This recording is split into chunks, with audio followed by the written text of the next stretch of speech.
Selamat pagi Bapak Ibu dan saudara-saudaraku, salam sejahtera bagi kita sekalian. Harapan dan doa saya kita semua sudah bangun pagi ini membuka mata kita dengan syukur, dengan semangat oleh karena anugerah Tuhan kita Yesus Kristus. Senang sekali kita berjumpa kembali kita di acara Renungan Pagi edisi 22 September 2023. Kiranya Roh Kudus menolong kita sekalian untuk membaca dan merenungkan Amsal pasal 6 ayat 30-35. Demikian sabda Tuhan. Apakah seorang pencuri tidak akan dihina apabila ia mencuri untuk memuaskan nafsunya karena lapar? Dan kalau ia tertangkap, haruslah ia membayar kembali 7 kali lipat. Segenap harta isi rumahnya harus diserahkan.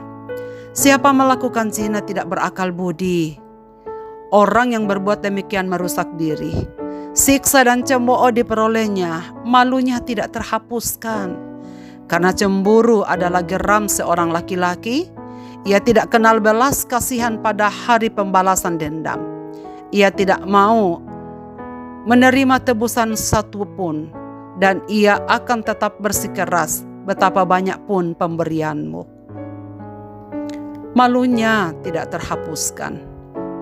Saudara-saudara pendengar renungan pagi yang dikasihi Tuhan, masih ingat peribahasa yang mengatakan, ada asap, ada api, ada ikan, ada air. Yang artinya segala sesuatu yang kita lakukan ada akibatnya. Tak ada sesuatu yang terluput dari konsekuensi. Berani berbuat, berani tanggung. Demikian juga dengan perzinahan yang pasti akan meninggalkan konsekuensi besar. Bagi anak-anak perjanjian Allah, mereka yang berzina akan mengalami kesulitan dan malu, apalagi aib mereka itu tidak akan hilang. Perzinahan merupakan dosa serius dan keji sekali terhadap Allah. Sebagaimana tragedi pilu Daud yang pernah jatuh dikisahkan dalam 2 Samuel pasal 12 ayat 9 sampai ayat yang ke-10. Mengapa engkau menghina Tuhan dengan melakukan apa yang jahat di matanya? Uria orang Het itu kau biarkan ditewaskan dengan pedang. Istrinya kau ambil menjadi istrimu, dan dia sendiri telah kau biarkan dibunuh oleh pedang Bani Amon. Oleh sebab itu pedang tidak akan menyingkir dari keturunanmu sampai selamanya. Karena engkau telah menghina Allah dan mengambil istri Uria orang Het itu untuk menjadi istrimu. Dalam teks ini jelas dan tegas Tuhan menyebut mereka yang berzina sedang menghina Allah sendiri. Karena itu Allah tidak main-main dengan hukuman bagi mereka yang dengan sengaja menghina Allah. Selain menghina Allah juga menyakiti pasangannya yang tak bersalah.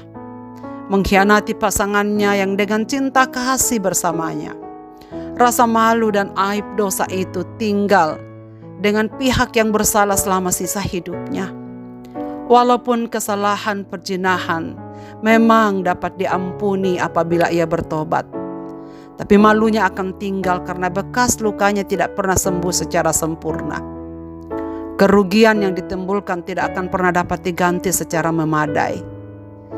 Tuhan memang mengampuni dosa perzinahan jika sungguh-sungguh bertobat, tapi akibat dosa itu akan tetap ditanggung seumur hidupnya. Saudara sekalian, belajar dari Daud. Tuhan sangat menerima dan mengampuni Daud dan tak pernah berubah kasih setia terhadapnya. Tapi akibat yang Daud harus tanggung, yaitu perang, ketidakdamaian, yang tak akan pernah beranjak dari kerajaannya selama hidupnya. Baik antar anggota kerajaannya, antara keluarganya, maupun dari pihak musuh-musuh dari luar kerajaannya. Saudara-saudara, semua ini menunjukkan bahwa Allah sangat serius dan amat keras mengganjar perzinahan atau perselingkuhan. Dan Tuhan Yesus pun dengan tegas melarang perzinahan. Bahkan Tuhan Yesus mengatakan perzinahan itu sudah mulai dari hati. Ia mengatakan barang siapa mengingini orang lain yang bukan pasangannya, dalam hatinya pun sudah berzina. Keinginan perzinahan itu timbul dari hati.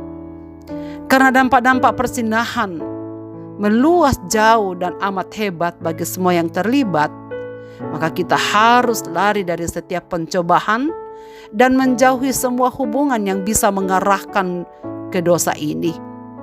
Kemarin pagi telah kita dengar bahwa kita tidak seberapa kuat untuk selalu berdiri kuat dan tegak di atas iman kita.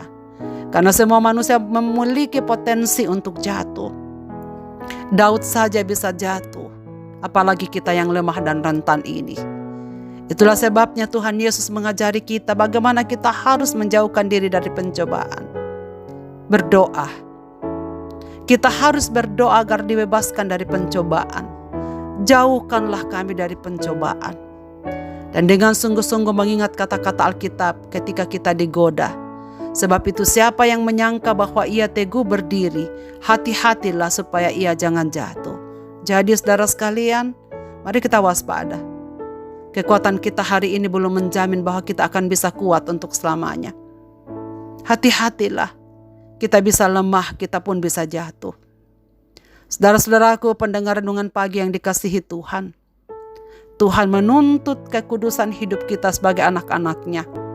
Maka marilah kita menghargai Allah, salah satunya diwujudkan dalam memelihara kekudusan pernikahan, menjaga keutuhan rumah tangga. Dan bagi mereka yang belum menikah, memelihara kekudusan diri dari dosa seks apapun bentuknya adalah salah satu bentuk menghormati Tuhan. Agar setiap kita umat-umatnya tidak terjerumus dalam dosa yang sangat menyakiti hati Allah. Marilah kita berdoa. Bapa di sorga, Bapa di dalam nama Tuhan Yesus Kristus, kami mengucap syukur dan berterima kasih. Kalau pagi hari ini kami boleh membuka mata kami untuk menerima anugerah dan berkat-Mu yang baru. Terima kasih banyak untuk firman-Mu yang boleh mengisi pikiran dan hati kami. Mengingatkan kami bahwa Tuhan sungguh menuntut kehidupan kekudusan kami. Maka kiranya Roh Kudus menolong kami, menjauhkan kami dari pencobaan, agar kami dapat waspada, memelihara kehidupan kami, sehingga kami tidak menyakiti Tuhan, mulai dari timbul di hati kami, yang berzina ataupun berselingkuh, agar kami tetap menjaga hati kami tetap menyenangkan hati Tuhan, menghormati Tuhan di dalam segala perkara. Pada pagi hari ini hamba-Mu berdoa untuk segenap pendengar renungan pagi. Biarlah mereka menjaga diri mereka sebagaimana firman-Mu yang kami baca pagi ini, agar seutuh hidup kami menjadi persembahan yang berbau harum di hadapan Tuhan. Ampuni ya Tuhan, jikalau pendengar renungan pagi ini ada yang sudah melakukan kesalahan dalam hal ini.